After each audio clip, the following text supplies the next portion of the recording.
ఓం మహాగణపతే నమః. జూలై మాసపు ద్వాదశ రాశి ఫలితాలు ఏ విధంగా ఉన్నాయో చూద్దాము. ముందుగా ఈ మాసంలో ఉన్నటువంటి గ్రహస్థితిని ఒకసారి మనం గమనించినట్టయితే, ఈ మాసంలో శుక్రుడు తన సొంత రాశి అయినటువంటి వృషభ రాశిలో సంచారం చేస్తున్నాడు. అదేవిధంగా గురువు మనకి మిథున రాశిలోను, అదేవిధంగా రవి కూడా మిథున రాశి, అదేవిధంగా కర్కటక రాశిలో ఈ మాసంలో సంచారం అనేది ఉంటుంది. ఇక బుధుడు మనకి కర్కటక రాశిలో సంచారము, కేతువు అదేవిధంగా కుజుడు మనకు సింహరాశిలో ఈ మాసంలో సంచారం చేస్తున్నాయి. ఇక చూసుకున్నట్టయితే రాహు వచ్చేసి మనకి కుంభరాశిలోను, అదేవిధంగా శని మీనరాశిలో సంచారం అనేది ఈ మాసంలో అనగా ఈ జూలై మాసంలో గ్రహం యొక్క సంచారం. ఈ సంచారాన్ని ఆధారంగా చేసుకొని ద్వాదశ రాశుల యొక్క రాశి ఫలితాలు ఏ విధంగా ఉన్నాయో చూద్దాము.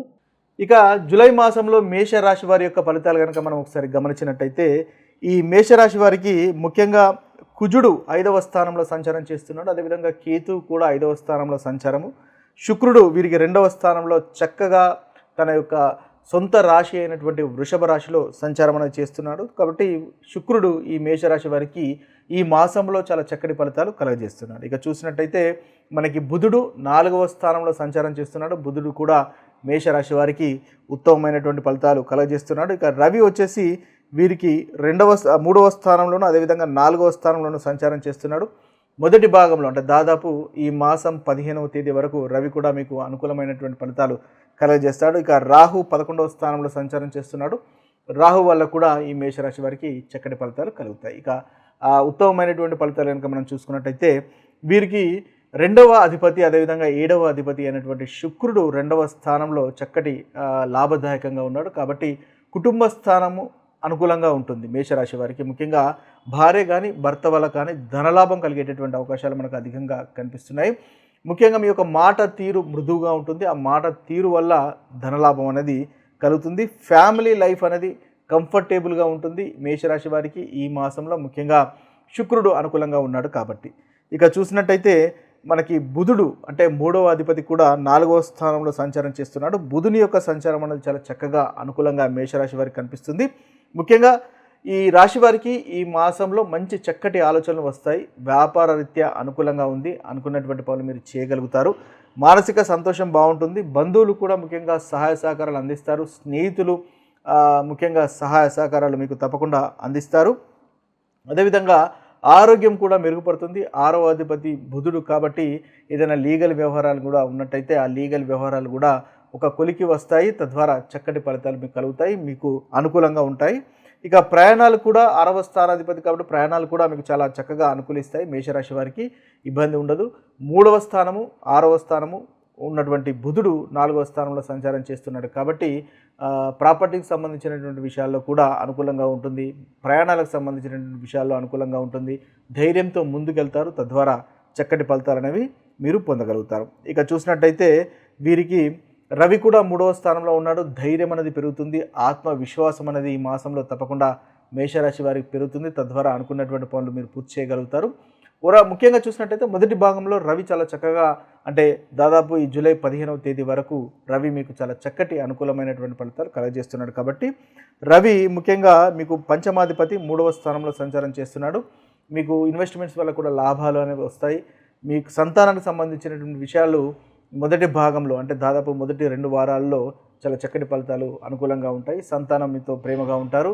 సంతానం ప్రోగ్రెస్ కూడా ఉంటుంది. వారికి కూడా ఏదైనా ఒకవేళ పెద్దవారు అయినట్టయితే వారికి కూడా మంచి సమాజంలో పేరు ప్రఖ్యాతలు వచ్చేటటువంటి అవకాశాలు మీ సంతానానికి కూడా మనము ఈ మేషరాశి వారికి ఈ మాసంలో గమనించవచ్చు. ఇక చూసినట్టయితే ఇక ప్రతికూలమైనటువంటి ఫలితాలు అంటే జాగ్రత్తలు తీసుకోవాల్సినటువంటి అంశాలు కనుక మనం ఒకసారి గమనించినట్టయితే, కుజుడు 5వ స్థానంలో ఉన్నాడు కాబట్టి అగ్నితత్వ రాశిలో ఉన్నాడు కాబట్టి సంతానంతో మీరు అగ్రెసివ్గా ఉండకుండా చేసే ప్రయత్నం చేయండి.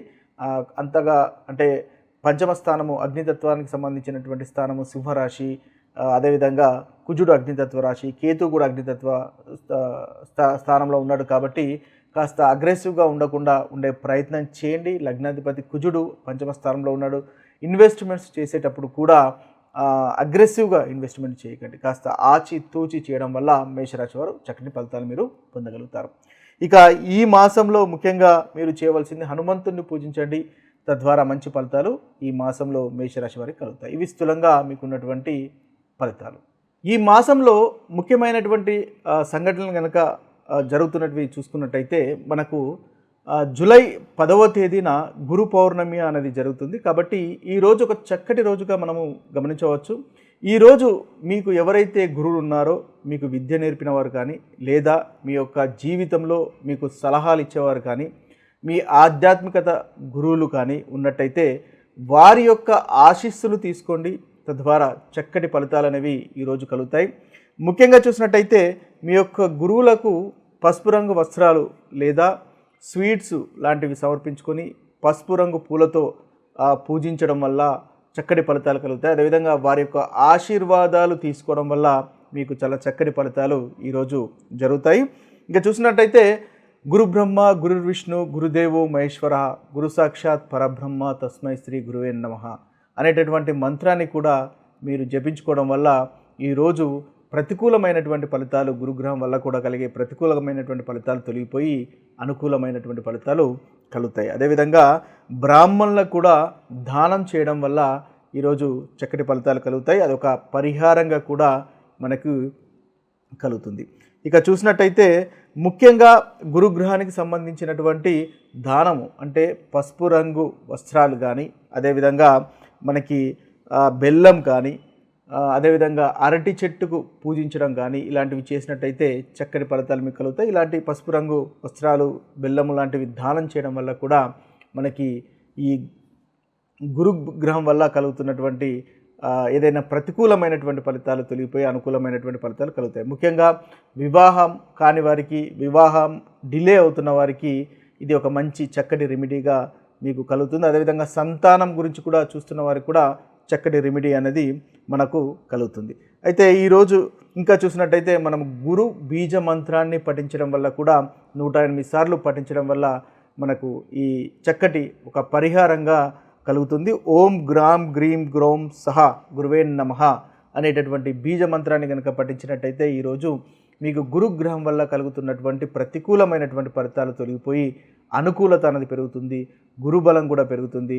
తద్వారా చక్కటి ఫలితాలు అనేవి ప్రతి రాశి వారికి మనకి కలుగుతాయి. అదేవిధంగా విష్ణు సహస్రనామం పఠించండి. వీలైనట్టయితే ఈరోజు విష్ణు సహస్రనామం పఠించడం వల్ల కూడా చక్కటి ఫలితాలు అనేవి మనకు కలుగుతాయి. అదేవిధంగా తులసి మొక్కను నాటడం వల్ల కూడా మనకు చక్కటి ఫలితాలు అనేవి ఈరోజు ఈ యొక్క ఏదైతే గురు పౌర్ణిమ అనుకుంటున్నామో ఆ రోజు కనుక చేసినట్టయితే చక్కటి ఫలితాలు అనేవి కలుగుతాయి. ఇక ఈ జూలై మాసంలో ఇంకొక ముఖ్యమైనటువంటి పండుగను మనం గమనించినట్టయితే మనకు జూలై 29వ తేదీన నాగుల పంచమి అనేటటువంటి పండుగ మనకు కలుగుతుంది. ఆ రోజు ముఖ్యంగా నాగ దేవతారాధన కనుక చేసినట్టయితే చక్కటి ఫలితాలు కలుగుతాయి. ఇక చూసినట్టయితే ఆ రోజు జూలై 29 మనకు ఉదయం 5:55 నుంచి మొదలుకొని 8:30 వరకు, ఉదయం 8:30 వరకు దాదాపు 2:35 వరకు ఈ ముహూర్తం అనేది ఉంటుంది. ఈ సమయంలో మీరు నాగదేవతారాధన చేసినట్టయితే అది ఒక పరిహారంగా పనిచేసి చాలా చక్కటి ఫలితాలు, ఉత్తమమైనటువంటి ఫలితాలు మీకు కలుగుతాయి. ముఖ్యంగా చూసినట్టయితే ఏదైతే మనకు డిలేడ్ మ్యారేజ్ అంటే ఏంటి, మీరు ఒకవేళ మీ యొక్క వివాహం ఆలస్యం అవుతున్నా కానీ, లేదా చైల్డ్ బర్త్ ఎవరికైతే సంతానం గురించి చూస్తున్న వారికి సంతానము ఆలస్యం అవుతున్నా, లేదా సంతానం కలగడానికి కాస్త ఇబ్బంది పడుతున్నట్టయితే ఈ నాగదేవతారాధన చేయడం వల్ల చక్కటి ఫలితాలు అనేవి కలుగుతాయి. ముఖ్యంగా ఈరోజు నాగదేవతకు సంబంధించినటువంటి ఆలయ సందర్శనం చేయడము, నాగదేవతకు మనము ముఖ్యంగా పాలను అభిషేకం చేయడం వల్ల చక్కటి రెమెడీగా మనం చూడవచ్చు. అంతేకాకుండా మీరు ఈరోజు ఓం నమో భగవతే వాసుదేవాయ అనేటటువంటి మంత్రాన్ని 108 సార్లు జపించడం వల్ల మనకు ఒక చక్కటి పరిహారంగా కూడా కలుగుతుంది. తద్వారా మీకు ఏదైతే ఈ ప్రాబ్లమ్స్ ఉన్నాయో, ముఖ్యంగా మ్యారేజ్కి సంబంధించినటువంటి ప్రాబ్లం కానీ, సంతానానికి సంబంధించినటువంటి ప్రాబ్లం కానీ, ఏదో మనకి జెనెటిక్ అంటే ఫైనాన్షియల్ ప్రాబ్లమ్స్ కానీ, ముఖ్యంగా వంశపారంపర్యంగా ఏదైనా ఫైనాన్షియల్ ప్రాబ్లమ్స్ కనుక వస్తున్నట్టయితే, మనకు ఎందుకు పనులు ఆలస్యం అవుతున్నాయో తెలియకుండానే ప్రతి పనిలో ఆటంకం కలగడము, మనం అనుకున్నటువంటి పని చేయలేకపోవడము, అది ఎందుకు పూర్తి కావట్లేదో మనకు తెలియకుండా ఉండడము, లాంటివి ఈ యొక్క నాగదేవత ఆరాధన చేయడం వల్ల తప్పకుండా ఒక చక్కటి రెమెడీగా పనిచేస్తుంది.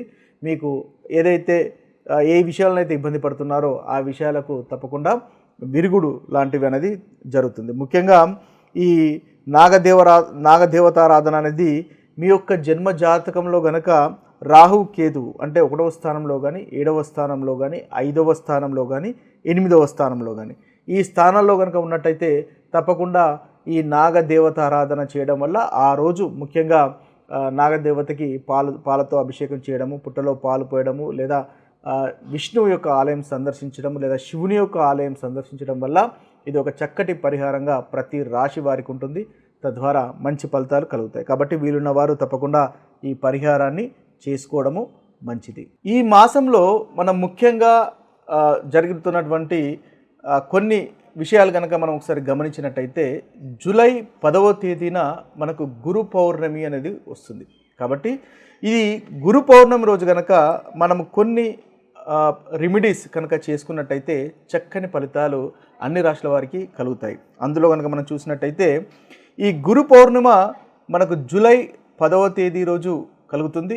ఆ రోజు మనము గురువుల సమానులైన వారు, ఈ గురు పౌర్ణిమ జూలై 10వ తేదీ రోజు జరుగుతుంది. ఆ రోజు గురు సమానులైన వారు కానీ లేదా మీ గురువులను కానీ పూజించడం వల్ల, వారి యొక్క ఆశీస్సులు తీసుకోవడం వల్ల చక్కటి ఫలితాలు కలుగుతాయి. తద్వారా మనకి గురుగ్రహం యొక్క బలం కూడా చేకూరుతుంది.